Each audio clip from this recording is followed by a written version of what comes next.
ഈ വീഡിയോയിൽ കാണുന്ന പോലെ ആക്സിഡന്റ് നമ്മുടെ കേരളത്തിൽ നടന്നിട്ടുണ്ടാണ്. ഇതുപോലെ ഒത്തിരി സ്കാമുകൾ നമ്മുടെ പൈസ തട്ടിപ്പറിക്കാനും നമ്മളെ ബ്ലാക്ക് മെയിൽ ചെയ്യാനൊക്കെ ആയിട്ട് ഒരുപാട് സംഭവങ്ങൾ നടക്കുന്നുണ്ട്. ഇങ്ങനെ വരുന്ന സമയത്ത് നമ്മളെങ്ങനെ ധൈര്യമായിട്ട് വണ്ടി ഓടിക്കും? ഇങ്ങനെ ഒരാൾ നമ്മുടെ പണം തട്ടിയെടുക്കാനായിട്ട് വണ്ടിയുടെ ഫ്രണ്ടിലേക്ക് ചാടി കഴിഞ്ഞാൽ നിങ്ങൾ എന്ത് ചെയ്യും? കാരണം നിങ്ങളുടെ കയ്യിൽ വല്ല എവിഡൻസ് ഉണ്ടോ? നാട്ടുകാർ അല്ലെങ്കിൽ അവിടെ ഉണ്ടാവുന്ന ആൾക്കാർ ഒരു സീൻ ക്രിയേറ്റ് ചെയ്ത് നമ്മളെ ഭയങ്കരമായിട്ട് പ്രഷറൈസ് ചെയ്യാനും നമുക്ക് തന്നെ സംശയം ഉണ്ടാക്കാനുള്ള ചാൻസ് ഉണ്ട്.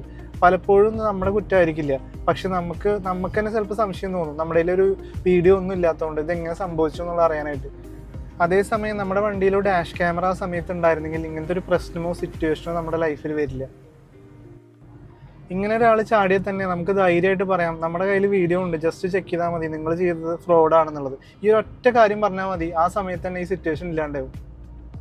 ഇപ്പം നല്ല സർവീസ് കിട്ടുന്ന നല്ല ക്വാളിറ്റിയുള്ള ഡാഷ് ക്യാം ഇപ്പം തന്നെ നിങ്ങൾ ഇൻസ്റ്റാളേഷൻ ചെയ്യുക, എങ്കിൽ ഇങ്ങനത്തെ ഒരു പ്രശ്നം നിങ്ങൾക്ക് ഉണ്ടാവേണ്ട, ധൈര്യമായിട്ട് വണ്ടി ഓടിക്കും. നിങ്ങളുടെ എല്ലാ ഓട്ടോമോട്ടീവ് ഫ്രണ്ട്സിനും നിങ്ങളിത് പറഞ്ഞു കൊടുക്കുക, അവരും ധൈര്യമായിട്ട് വണ്ടി ഓടിച്ചോട്ടെ. ഇനി അതല്ല, ഒരു ആക്സിഡൻറ്റ് ഉണ്ടായിട്ട് കുറച്ചധികം കാശ് പോയിട്ട് ഇനി വാങ്ങിക്കാമെന്നാണെങ്കിൽ അങ്ങനെ തന്നെ നിങ്ങൾ ഡ്രൈവ് ചെയ്യുക. This Sreejil Kalingal, premium automotive consultant, Delta cars. Be safe drive.